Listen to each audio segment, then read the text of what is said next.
The U.S. District Court for the Central District of California granted ex-Secretary of Defense Gotabaya Rajapaksa's motion to dismiss Ahimsa Wickrematunge's lawsuit against him for the assassination of her father, Lasantha Wickrematunge. The court held it lacks jurisdiction to consider Wickrematunge's claims because, in the court's view, Rajapaksa is entitled to common law foreign official immunity for the alleged acts of torture, extrajudicial killing and crimes against humanity.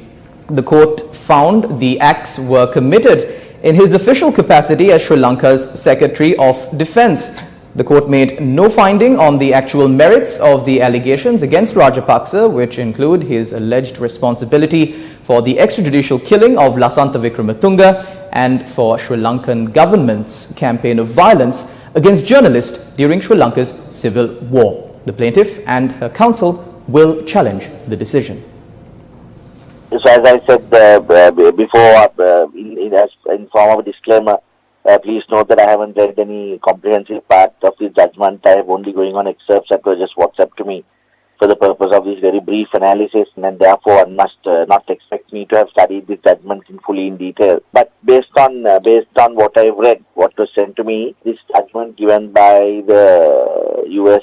District Court in California appears to base the reason for the rejection of the claim on the grounds of jurisdiction based on a principle that is an old international law principle of sovereign immunity, and they name it in several words as foreign sovereign immunity or sovereign immunity or international immunity, but it all revolves on one concept, that is of sovereign immunity. The fact is that when a sovereign acts within its sovereign territory, that sovereign is supposed to be protected from other states trying to look at the justiciability of that action.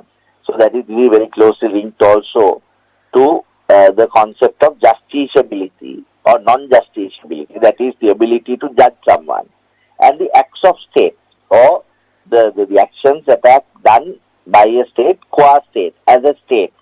So these are all very related concepts. Now this judgment has been, I believe, the reason is related to that. Whole principle was that it was only the sovereign, meaning the head of that state, when he acted even overseas in a certain capacity, he could not be touched by domestic courts of that country. However, over inflection of time and the evolution of law, that has extended to acts of state officials as well.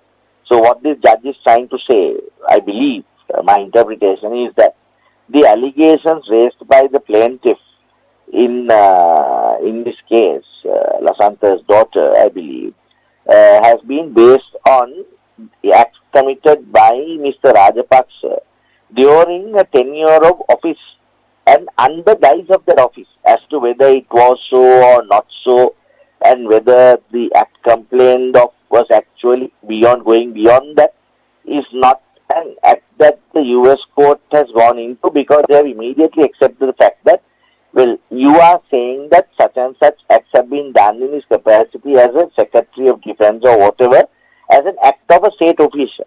And no sooner that act of a state official is taken up as a defense by that official, then he is covered by this concept I call of state sovereignty or state immunity or sovereign immunity, which makes it non-justiciable and an act of state, and therefore a domestic court will decline to hear that matter any further. So that is the long and short of the basis I see of this order given by this U.S.